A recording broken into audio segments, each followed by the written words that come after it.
जय हिंद दोस्तों, स्वागत है आपके अपने परिवार गोल एक संकल्प ऑनलाइन चैनल पर। तो चलिए आइए शुरुआत करते हैं। आज हम लोग जो है नया चैप्टर को स्टार्ट करने वाले हैं। एक इंट्रोडक्शन इसका हो चुका था वास्तविक संख्या का, और आज के क्लास में जो है कि हम प्रश्नावली 1.1 को स्टार्ट करेंगे। तो एक बार बता दीजिए सभी कोई मस्त है, स्वस्थ है ना, तंदुरुस्त हैं? तो एक बार जो है जल्दी से एक बार बता दीजिए। तो क्लास को हम स्टार्ट करते हैं, ठीक है। और सभी कोई जो है अपना किताब कॉपी लेकर के बैठ जाएंगे। आज जो है ये पहला चैप्टर का एकदम पहला क्लास है, ठीक है। पिछले वाले क्लास में जो है कि हम लोग इंट्रोडक्शन पढ़े थे, वास्तविक संख्या का ही जो पहला क्लास था वो इंट्रोडक्शन का क्लास था। ऐसा नहीं है कि इंट्रोडक्शन का क्लास है तो उस क्लास को नहीं देखना है, उस क्लास को भी बच्चों जा करके आप लोगों को देखना जरूरी है। क्यों? क्योंकि वहाँ पे हम सारे संख्या के बारे में बहुत ही विस्तार रूप से बताए हैं, फॉर्मूला वगैरह को बता दिए हैं उस क्लास में, है ना। कुछ जो ऑब्जेक्टिव क्वेश्चन आता है, किस बेसिस पे पूछा जाता है, इन सारा बातों को जो है कि हम क्या किए हैं, वहाँ पे डिस्कस किए हैं, ठीक है। तो जाइए आप वहाँ पे देखिए आराम से उस क्लास को करके, फिर आइए इस क्लास में, एकदम मजा आने वाला है। तो बच्चों आज हम इस क्लास में जो है कि प्रश्नावली 1.1 जो है स्टार्ट करेंगे, ठीक है। तो जल्दी से बता दीजिए आप लोग क्या तैयार हैं, एक बार है ना, कमेंट कर दीजिए, एक बार जल्दी से बताएंगे। रेडी हैं आप लोग? प्रश्नावली 1.1 यानी एक्सरसाइज 1.1, ठीक है। तो पहला क्वेश्चन देखिए बोर्ड पे दिया गया है, एकदम बहुत ही आसान और एकदम सिंपल भाषा में पढ़ना है हम लोग को, एकदम प्रेशर नहीं लेना है, ठीक है। क्लास को अगर आप लोग सब्सक्राइब नहीं किए हैं तो जाइए सबसे पहले सब्सक्राइब कर लीजिए, ताकि आपको पूरा जो है यहाँ पे जो भी इंफॉर्मेशन, जो भी क्लासेस होगी आप तक जो है प्रॉपर वे में पहुँच पाए। इसीलिए जाइए क्लास को सब्सक्राइब कीजिए, और हो सके तो शेयर भी कर दीजिए अपने दोस्तों में जो ठीक है, थोड़ा सा सर का भी भला हो जाएगा, ठीक है। चलिए देखिए यहाँ पे पहला क्वेश्चन देखिए क्या है। तो कहा जा रहा है निम्नलिखित संख्याओं का एचसीएफ ज्ञात करने के लिए यूक्लिड विभाजन एल्गोरिथम का प्रयोग कीजिए। यूक्लिड विभाजन एल्गोरिथम का क्या कीजिए? तो बच्चों प्रयोग कीजिए, ठीक है। तो सबसे पहले हम लोग यूक्लिड विभाजन होता क्या है एक बार रिवीजन कर लेते हैं, है ना। कि भाई यूक्लिड विभाजन सर पढ़ाए हैं, ए बराबर बी क्यू प्लस आर पढ़ाए हैं, है ना। ए बराबर क्या पढ़ाए हैं? बी क्यू प्लस आर पढ़ाए हैं। क्या सभी को ये फॉर्मूला याद है? एक बार जल्दी से बता दो तुम लोग, है ना। ए बराबर बी क्यू प्लस आर, है ना। जहां, है ना, जहां आर जो है, जहां आर क्या होगा? तो 0 से बड़ा या बराबर होगा। आर क्या होगा? 0 से बड़ा होगा या फिर 0 के बराबर होगा, ठीक है। और बी से हमेशा ये छोटा होगा। ये यूक्लिड विभाजन का फॉर्मूला है, ठीक है। आप लोग ध्यान रखेंगे, यूक्लिड विभाजन से बच्चों हम लोग जो है एचसीएफ ज्ञात करते हैं। क्या ज्ञात करते हैं? एचसीएफ ज्ञात करते हैं, ठीक है। तो बस यही लगाना है अब यूक्लिड विभाजन। और क्या कह रहा है? एचसीएफ ज्ञात करना है किससे? तो यूक्लिड विभाजन एल्गोरिथम से। तो रोमन नंबर 1 में आपका क्वेश्चन दिया गया है कि 135 और 255 का आप जो है यूक्लिड विभाजन से एचसीएफ ज्ञात करिए, है ना। तो चलिए इसको ज्ञात करते हैं, है ना। क्वेश्चन को हम लोग यहाँ पे लिख लेते हैं, रोमन नंबर 1 में है ना। रोमन नंबर 1 में क्वेश्चन है 135 और 225, ठीक है। 135 और 225 इसको यूक्लिड विभाजन से सॉल्व करना है। तो जल्दी से बता दीजिए कि यूक्लिड विभाजन का जो फॉर्मूला होता है ए बराबर बी क्यू प्लस आर, जहां ए किसको कहेंगे और बी किसको कहेंगे? क्या ये बात अभी क्लियर हो रहा है इसमें कि सर कौन सा ए होगा, कौन सा बी होगा? जल्दी से बताइए, क्या क्लियर है अभी? तो कहेंगे सर क्लियर नहीं है। नहीं है, बहुत मार मारेंगे, है ना। बताओ, इंट्रोडक्शन का क्लास किया है? नहीं किया है ना? जाओ वहां देखो, बताए हैं कि ये जो है यूक्लिड विभाजन का फॉर्मूला होता है। और ए जो है बताए थे कि ए जो है हमेशा बड़ा होता है बी से। ए क्या होता है? हमेशा बड़ा होता है। अब बताओ बड़ा नंबर कौन है? 135 या 225 बड़ा है? जल्दी से बताओ। तो अब क्या कहोगे कि सर 225 बड़ा है, तो ए बराबर यहाँ पे हो जाएगा क्या? तो 225 हो जाएगा, है ना। और बी का वैल्यू क्या हो जाएगा? तो बी बराबर हो जाएगा 135 हो जाएगा। अब लगा देंगे यहाँ पे यूक्लिड विभाजन एल्गोरिथम से, है ना। यूक्लिड विभाजन एल्गोरिथम,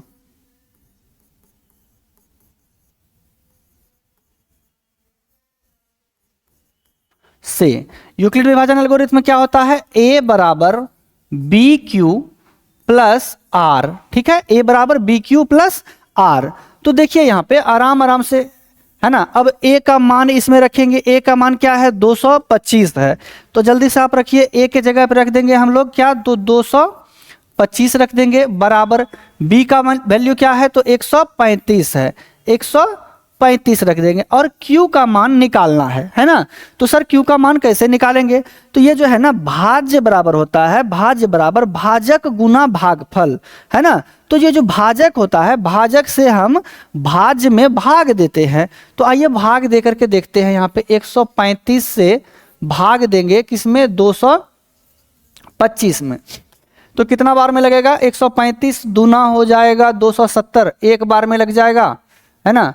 135 दो बार में ज़्यादा हो जाता है 270, ठीक है, 135 तो यहाँ हो गया 0, 12 में से 3 गया, 12 में से 3 गया हो गया, तो आपका 9 3 12 90, ठीक है। तो हम देखें क्या कि भाग लगाए तो एक बार में भाग लगा और शेषफल हमारा क्या हो गया, तो 90 हो गया। तो यानी कि यहाँ q का मान हो जाएगा 1, अब प्लस r क्या होता है, शेषफल, शेषफल कितना है 90, ठीक है। तो चलिए अब ये भाग तब तक देंगे जब तक ये जो है यहाँ पे क्या आ जाए, 90 के जगह में 0 नहीं आएगा, तब तक हम क्या करेंगे, भाग देते रहेंगे।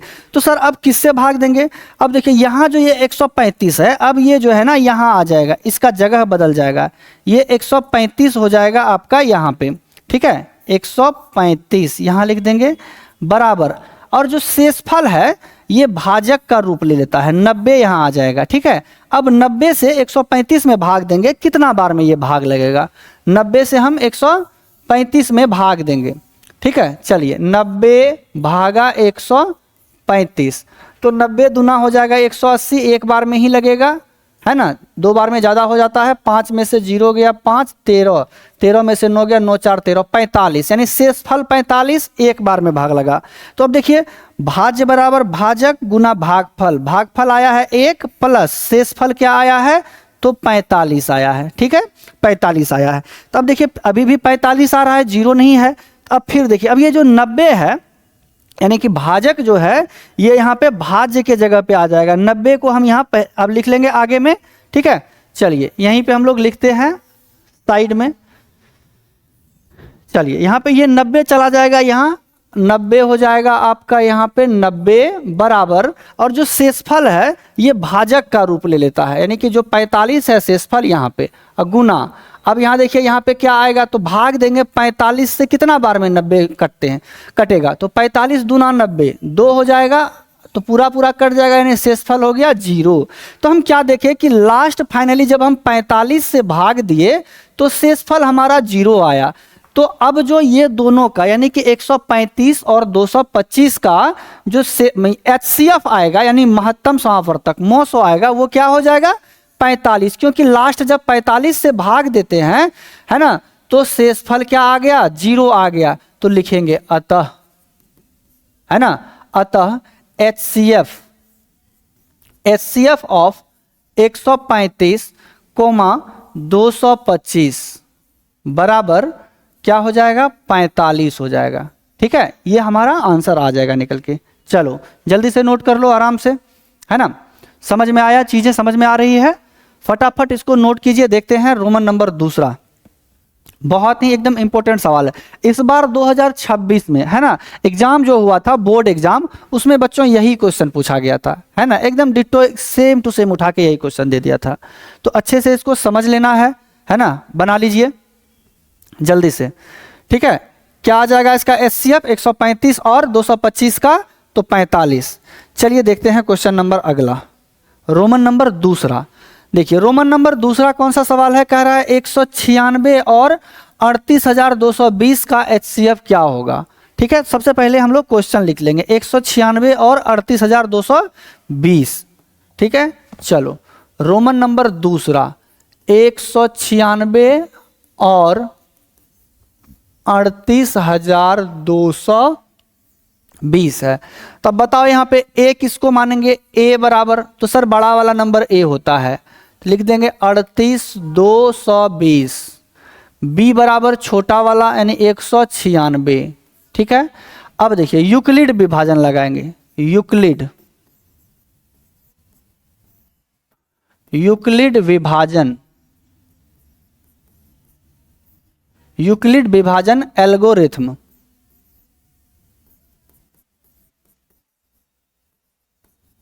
यूक्लिड विभाजन एल्गोरिथम से a बराबर बी क्यू प्लस आर, ए बराबर क्या होगा, बी क्यू प्लस आर होगा। क्लियर है। अब देखिए, अब ए के जगह क्या रखेंगे हम, ये ए का मान क्या है 38,220, 38,220 बराबर बी के जगह क्या रखेंगे 196, ठीक है, गुना। अब Q का मान कैसे निकलेगा जल्दी से बताओ। तो अब 196 से हम भाग देंगे, जो भागफल आएगा वही Q का मान हो जाएगा और जो शेषफल आएगा वही R का मान होगा। तो आइए हम लोग भाग दे करके देखते हैं। 196 से 38 और 200 क्या है 20, है ना। तो सबसे पहले यहाँ पे कितना बार में लग जाएगा जी, 196 दूना ज़्यादा हो जाएगा, है ना। तो सबसे पहले एक बार में लगाते हैं, है ना, एक बार में 196, यहाँ से कट जाएगा 12 में से 6 गया 6, ये बच जाएगा 7, एक दाएं पर चलेंगे 17, 17 9 में से 8 गया 9 8 17, ठीक है। ये हो जाएगा आपका भाई 2 में से 1 गया 1, 186, ठीक है। चलिए ये वाला 2 यहाँ आ जाएगा।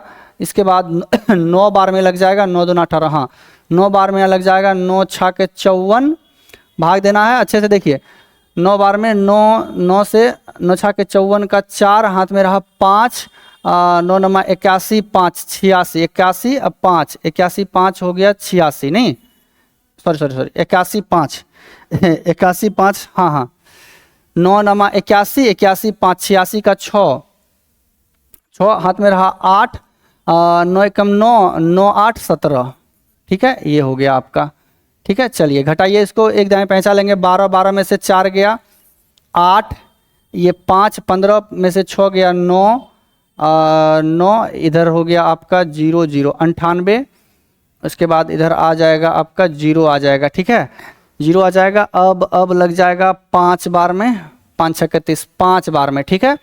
5 6 30 का 0 हाथ में रहा, 5 6 30 हाथ में 0 हाथ में रहा 3, 9 5 45 46 47 48 का 8 8 8 8 हाथ में रहा 4, 5 4 9, यानी कि देख रहे हैं कि ये पूरा कट चुका है, यानी 195 बार में, ठीक है। यानी कि जब हम 196 को 195 से गुना करेंगे तो ये 38,220 हो जाएगा, ठीक है। तो हमारा शेष फल जो है क्या हो जाता है 0। देखो एक ही बार में कट गया, ये कितना बार में कटा, एक ही बार में, मतलब कि एक ही बार भाग दिए 196 को, 195 बार में ये फाइनल कट गया और शेष फल हमारा क्या आ गया 0। तो हम देख रहे हैं यहाँ पे कि ये जो 196 है 196, इसी से भाग देने पर हमारा भागफल आता है क्या, तो 195 और शेष फल 0 आ जाता है। तो यानी कि 38 और 220 और 196 का जो HCF हो जाएगा क्या हो जाएगा 196 ही आ जाएगा, है ना, क्योंकि 196 से 195 बार में क्या हो जाता है भाग लग जाता है ना। तो बच्चों हम यहाँ पे क्या लिख देंगे, अतः क्या लिखेंगे, अतः एकदम आसान, देखने में कितना बड़ा सवाल था, एकदम हल्का हो गया, है ना।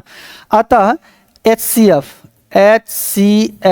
ऑफ 196 कोमा 38,220 बराबर HCF ऑफ ये दोनों 196 और 38,220 का HCF क्या हो जाएगा, तो 196 हो जाएगा, है ना, क्या हो जाएगा 196, है ना। देखिए एक ही लाइन में आंसर निकल के आपका आ गया, ठीक है। तो चलिए दूसरा नंबर, पहला नंबर का रोमन नंबर 2 हमारा क्लियर हो गया, ठीक है। जल्दी से इसको छापिए, फटाफट बना लीजिए, मजा आएगा, है ना। विजेता सीरीज में आप सभी का स्वागत है, आ जाइए आप लोग, है ना, जल्दी से। हम लोग जो है यहाँ पे गणित को एकदम पूरा खतरनाक ढंग से पढ़ रहे हैं। चलिए नोट कर लिए होंगे, नोट करते चलेंगे साथ साथ बच्चों।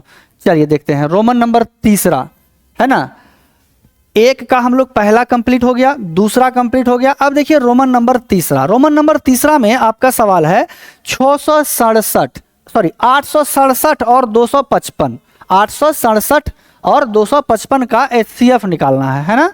चलिए क्वेश्चन लिखते हैं पहले, रोमन नंबर तीसरा, 867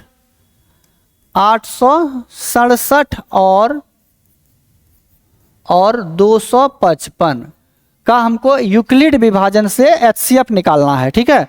तो चलिए जल्दी से इसका HCF निकाल लेते हैं तगड़े तरीका से।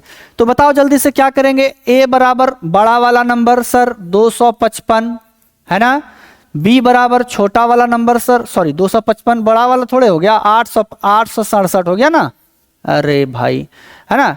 A बराबर क्या हो जाएगा 867, ये बड़ा वाला है नंबर, B बराबर क्या हो जाएगा 255, ये छोटा वाला नंबर है ना। B का मान छोटा और A का मान बड़ा।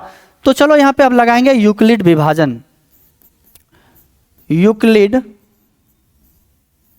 विभाजन एल्गोरिथम से, एल्गोरिथम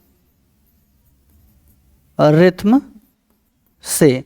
तो यूक्लिड विभाजन एल्गोरिथम क्या होता है, A बराबर BQ प्लस R होता है, A बराबर BQ प्लस R होता है, ठीक है। तो अब देखिए A का मान यहाँ पे रखेंगे, A का मान क्या है तो 867, ठीक है, बराबर B का मान क्या हो जाएगा तो 255 है, 255 इंटू Q का मान क्या होगा तो सर जब तक भाग नहीं देंगे कैसे पता चलेगा, तो आइए भाग देते हैं 255 से भाग देते हैं 867 में, ठीक है। तो कितना बार में हो जाएगा 2 बार में लग जाएगा, 255 है तो 400, 2 दूना 4, 500, 3 बार में, 3 बार में लगाते हैं इसको है ना, 3 बार में हो जाएगा 3 पचे 15, 3 पचे 15 का 5 हाथ में रहा 1, 3 पचे 15, 1 16 का 6 हाथ में रहा 1, 3 दूना 6, 1 7, ठीक है, कोई दिक्कत नहीं है। 7 में से 5 गया 2 0 1, 102 आया है ना। तो 3 बार में हम लगाए तो देखिए क्या आया, 3 बार में लगाए है ना, यहाँ पे लिखेंगे भागफल 3 और यहाँ हमारा जो है शेषफल क्या आ गया तो 102 आ गया, ठीक है, शेषफल 102। चलिए फिर आगे भाग देते हैं। अब जो भाजक होता है यानी कि ये जो भाजक है तब तक भाग देंगे जब तक यहाँ पे शेषफल क्या आ जाए 0 नहीं आए, ठीक है, तब तक भाग देंगे। तो ये जो भाजक जो होता है वो फिर यहाँ नेक्स्ट स्टेप में जो है यहाँ लिखा जाता है 255, जो शेषफल हो जाता है वो हमारा क्या हो जाता है भाजक बन जाता है। शेषफल है 102 तो 102 यहाँ हो जाएगा। चलिए अब फिर 102 से हम भाग देंगे 255 में, देखते हैं भागफल क्या आता है। 102 से भाग देंगे 255 में, 255 में, ठीक है। तो 2 बार में देंगे तो क्या हो जाएगा 204, 3 बार में 300 यानी कि 2 बार में ही लगेगा, ये 2 बार में हो जाएगा 204 हो जाएगा। 5 में से 4 गया 1, 5 0 यानी कि 51। तो देखिए यहाँ पे 2 बार में 102 दुना हो जाता है आपको 204, 155, 255 में से 204 घटेगा तो क्या 51, यानी शेष बच जाएगा 51। अभी भी 0 नहीं आया है, अभी भी 0 नहीं आया है, इसका मतलब और भाग लगेगा। अब ये जो 102 जो है भाजक जो है ये फिर भाज्य में आ जाएगा, यानी यहाँ पे हम लोग 102 लिखेंगे और भाजक में क्या हो जाएगा जो शेषफल है 51 है और 51 को यहाँ पे लिख देंगे गुना। अब 51 से कितना बार में ये भाग लग जाएगा 102, जल्दी से बताइए। 51 से 102 में भाग देंगे तो भाई साहब 2 बार में 51 दूना 102 है ना, 102 कट गया 0 आ गया शेषफल हमारा, यानी कि 51 को जब हम 2 से गुना करेंगे तो हमारा शेषफल क्या आएगा 0 आएगा है ना। तो हम देखें यहाँ पे कि जब 51 से लास्ट हम 51 से भाग दे रहे हैं तो हमारा शेषफल क्या आ जा रहा है 0 आ जा रहा है। तो बच्चों यही जो 51 है 51 आपका ये 867 और 255 का क्या हो जाएगा HCF हो जाएगा है ना। तो फाइनली हमारा बच्चों यहाँ पे आंसर निकल के आया अतः HCF ऑफ 867, 255 बराबर हो जाएगा 51। ये दोनों का HCF क्या हो जाएगा 51 हो जाएगा। आंसर आ गया, ठीक है। चलो जल्दी से लिख लो फटाफट, मजा आ रहा है ना, गर्दा कर देना है ना, मचा देना है। जल्दी से। और सभी दोस्तों में बच्चों शेयर कर दीजिए एकदम। विजेता सीरीज जो है आपका यहाँ पे गोल एक संकल्प ऑनलाइन चैनल पर जो है सर लेकर के आए हैं, विजेता सीरीज चल रहा है। और यकीन मानिए कि इस विजेता सीरीज में जो है ना आपको है ना गणित को तो एकदम सिखा के जाना है एकदम, ठीक है। तो चलो जल्दी से नोट कर लो तुम लोग, फटाफट आगे बढ़ते हैं। ये हमारा क्वेश्चन नंबर 1 का रोमन नंबर 1 2 3 था, ये 3 क्वेश्चन था, ये हम लोग जो है यहाँ पे कंप्लीट कर चुके हैं। आइए हम लोग बढ़ते हैं, शायद लिख लिए होंगे। अब आगे बढ़ते हैं हम लोग क्वेश्चन नंबर दूसरा, है ना। चलिए क्वेश्चन नंबर दूसरा, जल्दी से एक बार क्वेश्चन पढ़िए फटाफट, मजा आने वाला है ना एकदम। जो भी क्वेश्चन होगा एकदम ऑथेंटिक। आप एनसीईआरटी खोलिए बुक, है ना, निकालिए वहां पे प्रश्नावली 1.1, तो एकदम यही सेम टू सेम क्वेश्चन मिलेगा, ठीक है। चलो देखते हैं, पढ़ते हैं क्वेश्चन नंबर दूसरा। कह रहा दर्शाइए कि कोई धनात्मक विषम पूर्णांक, कौन सा पूर्णांक भाई, विषम पूर्णांक, ध्यान देंगे, कोई धनात्मक विषम पूर्णांक याद रखेंगे, ठीक है। ऐसा नहीं, धनात्मक भी है और विषम भी है। तो बताए हुए हैं इंट्रोडक्शन क्लास में कि विषम संख्या क्या होता है भाई, है ना, सम संख्या क्या होता है। तो बताओ, अब जो बच्चा नहीं पढ़ा है पिछले वाले क्लास, तो अब यहाँ फंसेगा कि सर सम क्या होता है, विषम क्या होता है, कंफ्यूजन होगा। तो जाइए, है ना, इंट्रोडक्शन यानी कि पिछले वाला क्लास में आप पढ़ के आइए, उसके बाद समझ में आएगा, ठीक है। बाकी थोड़ा छोटा मोटा चीज़ है, ऐसे समझने के लिए बता देते हैं कि जो 2 से भाग नहीं लगता है, विषम संख्या है ना।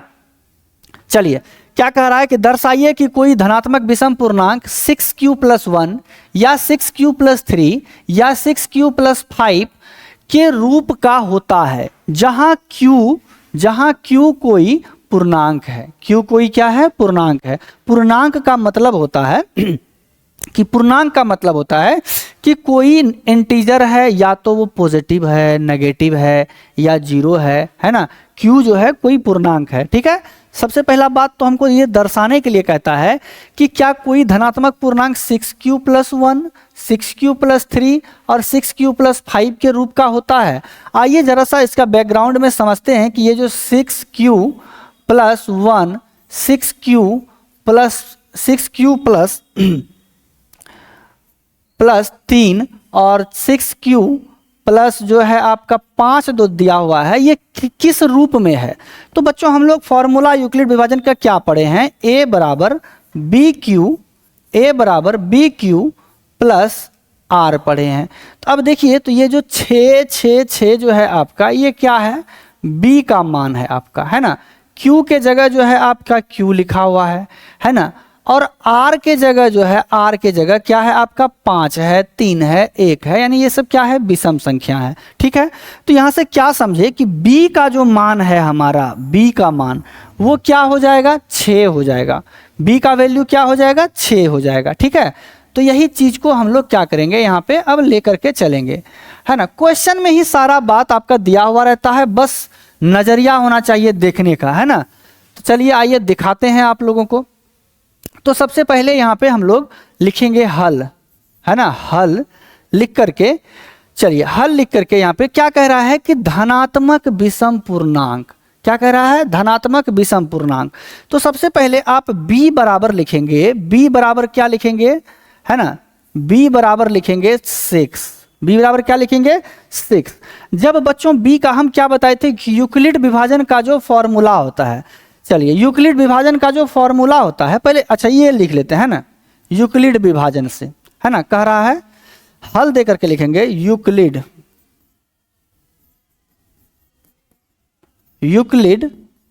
विभाजन, यूक्लिड विभाजन से।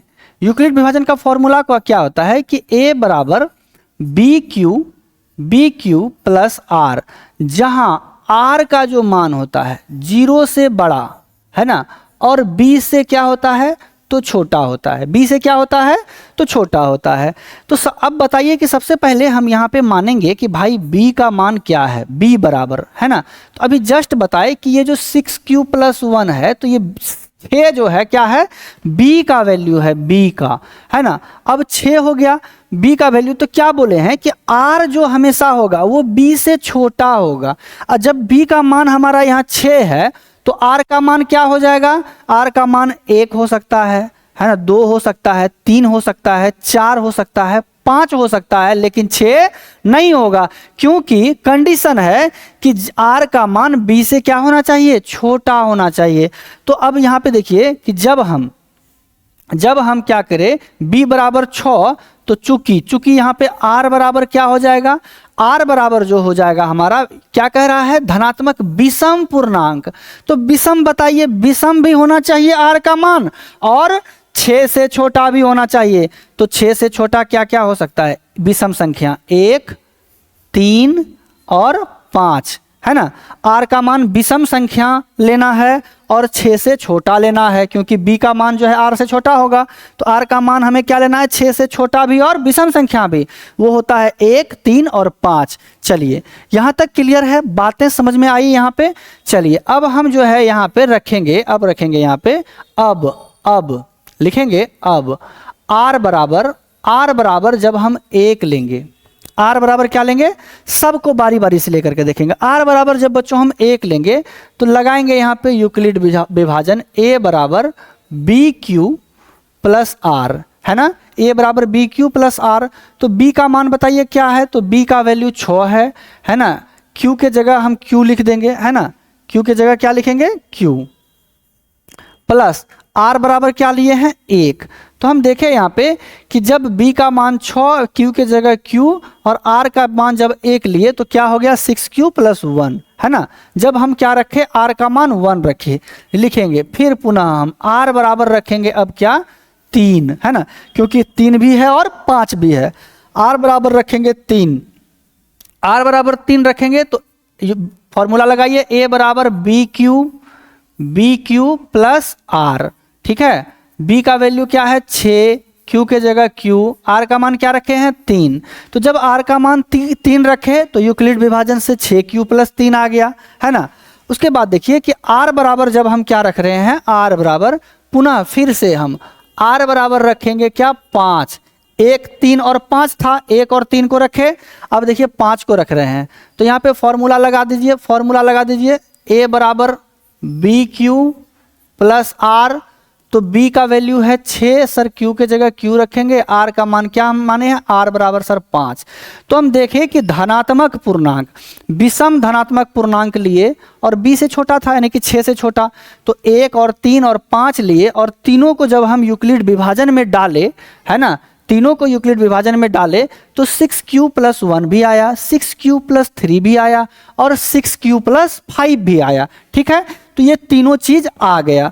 तो हमें तो यही बात पूछा जा रहा है कि क्या दर्शाइए कि कोई धनात्मक विषम पूर्णांक जो है, क्या 6q प्लस 1, 6q प्लस 3 या 6q प्लस 5 के रूप का होता है। तो लिख देंगे कि हाँ, है ना, लिख देंगे यहाँ पे कि अतः कोई धनात्मक पूर्णांक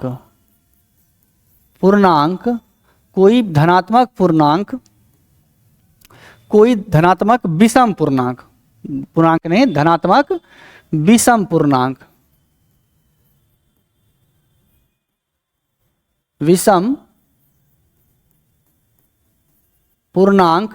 6q प्लस 1 या 6q प्लस 3 या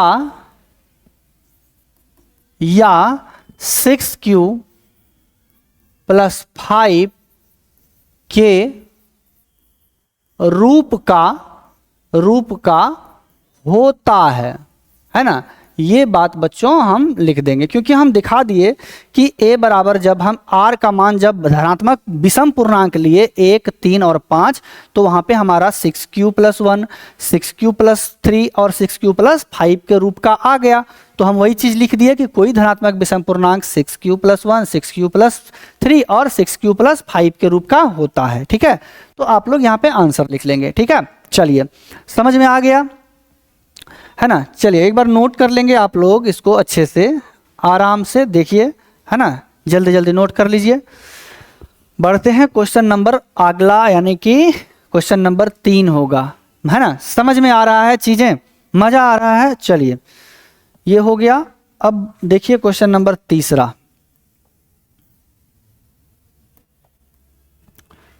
एक बार क्वेश्चन पढ़ेंगे आप लोग जल्दी से, फटाफट जल्दी से एक बार क्वेश्चन पढ़ लीजिए, है ना। पढ़ने में मजा आ रहा है, समझ में आ रहा है चीजें, एक बार बता दीजिएगा आप लोग जल्दी से कमेंट करके कि सर आ रहा है, समझ में आ रहा है, एक बार बताएंगे, है ना। चलिए क्वेश्चन नंबर 3 पढ़ लिए, एक बार पढ़ते हैं, ठीक है। चलिए कह रहा है किसी परेड में 116 सदस्यों वाली एक सेना है। सेना मतलब होता है आर्मी, है ना। आर्मी की टुकड़ी को 32 सदस्यों वाले एक आर्मी बैंड वाला है जिसका संख्या है 32 के पीछे मार्च करना है ना, मार्च करना है। तो दोनों समूहों को समान संख्या वाले स्तंभों में मार्च करना है। तो उन स्तंभों की अधिकतम संख्या क्या होगी जिसमें कि वे मार्च कर सकते हैं। अधिकतम संख्या क्या हो सकती है कि जिसमें कि वह मार्च कर सकती है, ठीक है। तो जल्दी से एक बार बताइए कैसे इस सवाल को बनाएंगे। एकदम सवाल तो लग रहा है लंबा चौड़ा, भाई कैसे बनेगा, कुछ नहीं है, कुछ नहीं है, बस लगाएंगे यूक्लिड विभाजन, क्योंकि चैप्टर ही है हमारा यूक्लिड विभाजन। तो आपको यहाँ पे फॉर्मूला लगाना होगा यूक्लिड विभाजन, ठीक है। एकदम ध्यान से टुकुर टुकुर देखना है। अब सबसे बड़ा बात है कि आर्मी सेना कितना दिया हुआ है। तो आर्मी सेना दिया हुआ है 616 दिया हुआ है, ठीक है। और बैंड वाला कभी देखे होंगे कि जब परेड वरेड होता है ना, जब परेड वरेड होता है सेना का, तो सेना ऐसे चलता है ना, लेफ्ट राइट करता है। तो अब उसके पीछे जो है ढोल वाला भी रहता है, ऐसे dim dim dim dim dim dim बजाते चलता है, ठीक है। तो वो क्या है, वही आर्मी बैंड वाला है ना, वो भी एक प्रकार से सेना ही है। तो जितना आर्मी का जैठो लाइन होगा उतना ही लाइन में उस 32 आदमी को भी क्या कर रहा है कि अरेंज कर रहा है। जैसे कि मान के चलिए ये आर्मी का सेना का ये टुकड़ी चल रहा है ना, आर्मी का सेना का टुकड़ी चल रहा है। ये पहला लाइन, दूसरा लाइन, ये तीसरा लाइन, चौथा लाइन, पांचवा हो गया, है ना। इस तरह से ये आर्मी का है। और इसी के पीछे जो है ना, इसी के पीछे ये बैंड वाला चल रहा है, 32 गो बैंड वाला इसी के पीछे। तो कितना ये जो है ना 1 2 3 4 5 कितना लाइन होगा जिसमें कि जो है आर्मी का लाइन और ये आर्मी सेना वाला लाइन और बैंड वाला भी आदमी जो है ना एकदम फिट एडजस्ट आ जाए। तो ऐसा कै गो लाइन होगा, है ना, वो अधिकतम संख्या पूछ रहा है ना, स्तंभ का कै ठो स्तंभ होगा। तो चलिए बनाते हैं। सबसे पहले तो हम लोग यहाँ पे लिखेंगे कि आर्मी कितना है और आर्मी बैंड वाला कितना है, ठीक है। चलिए हल दे करके लिखेंगे, एकदम बहुत छोटा सा सवाल है, दिया हुआ है बहुत बड़ा लेकिन छोटा सा सवाल है। सबसे पहले लिखेंगे यहाँ पे आर्मी, है ना, आर्मी या सेना लिख सकते हैं। आर्मी कितना है,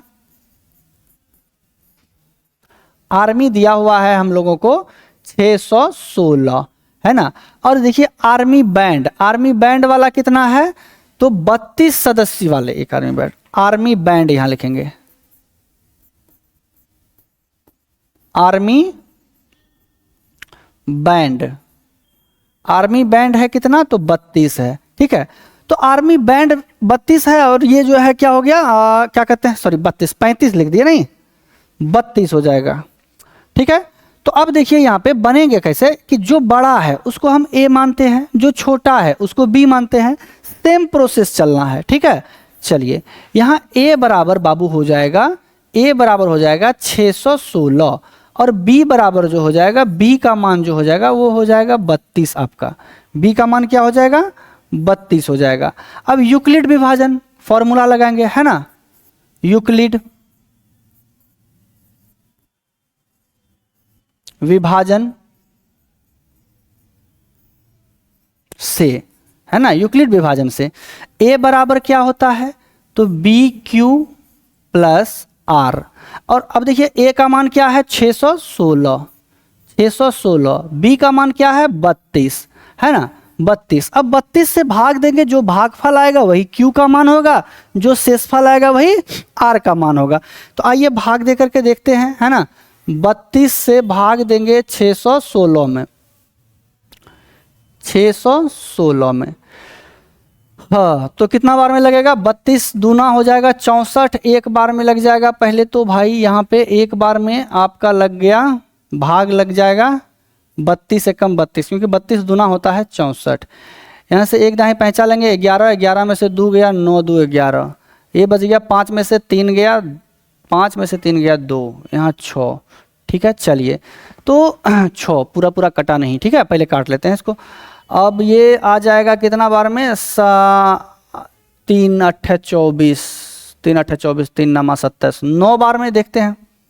32 नमा 9 दूना 18, 9 दूना 18, 9 बार में नहीं, 3 8 24, 3 8 8 बार में, 3 8 24 हो गया, 29 है ना, 3 नमा 27, हाँ 9 बार में देखते हैं। 9 दूना 18 का 8 हाथ में रहा, 1 9 या 27, 27 1 28 जी, ठीक है। 9 बार में लगाएं तो आ गया 288। एक बार चेक कर लेते हैं, 9 दूना 18, 9 या 27 1 28, घटाइए जल्दी से, 9 16 में से 8 गया 8, ठीक है, 16 में से 8 गया 8 हो गया, और आपका यहाँ से 8 में से 0 0, यानी शेषफल 8 बचा है ना। भागफल क्या आया 19 और शेषफल हमारा 8 आ गया, ठीक है। चलिए यहाँ पे लिखेंगे भागफल, इसी को कहते हैं, है ना। 19 बार में लगा और शेषफल क्या, आर का मान यहाँ 8 बचा। तो अब देखिए आगे फिर भाग देंगे, है ना। आगे किससे भाग देना है, तो अब जो यहाँ पे जो भाजक होता है ना, जो ये भाजक, भाज्य बराबर भाजक, ये 32 है, ये 32 यहाँ आ जाएगा, है ना।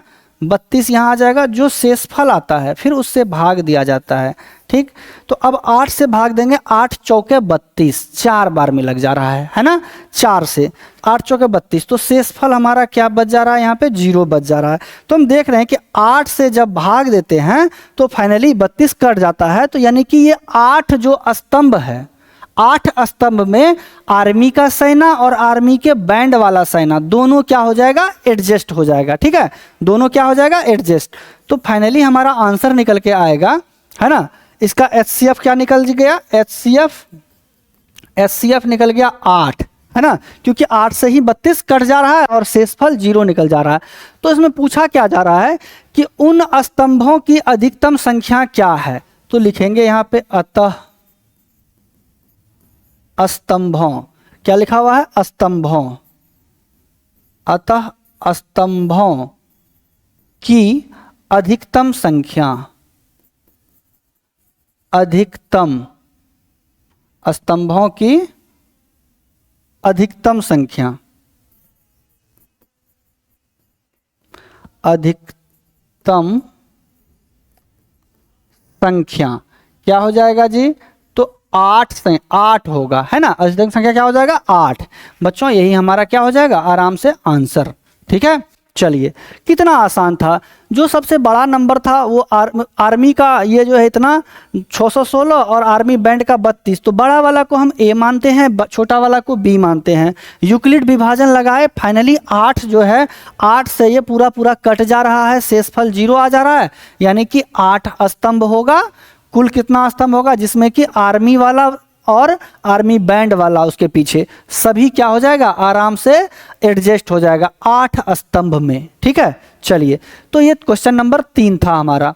तो बच्चों क्वेश्चन नंबर पहला में रोमन नंबर 1 2 3 किए हम लोग। क्वेश्चन नंबर दूसरा हम लोग देखे आराम से, है ना, बहुत ही तगड़ा सवाल था। 6 क्या कहते हैं 6Q + 1 6Q + 3 और 6Q + 5 वाला क्वेश्चन था। उसके बाद तीसरा क्वेश्चन था ये आर्मी बैंड वाला।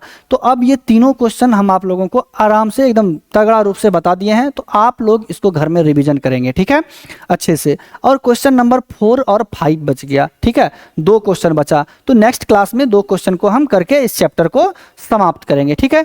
तो आप लोग घर में तब तक रिवीजन कीजिए, ठीक है। मिलते हैं अगले क्लास में बच्चों, तब तक के लिए सभी को जय हिंद।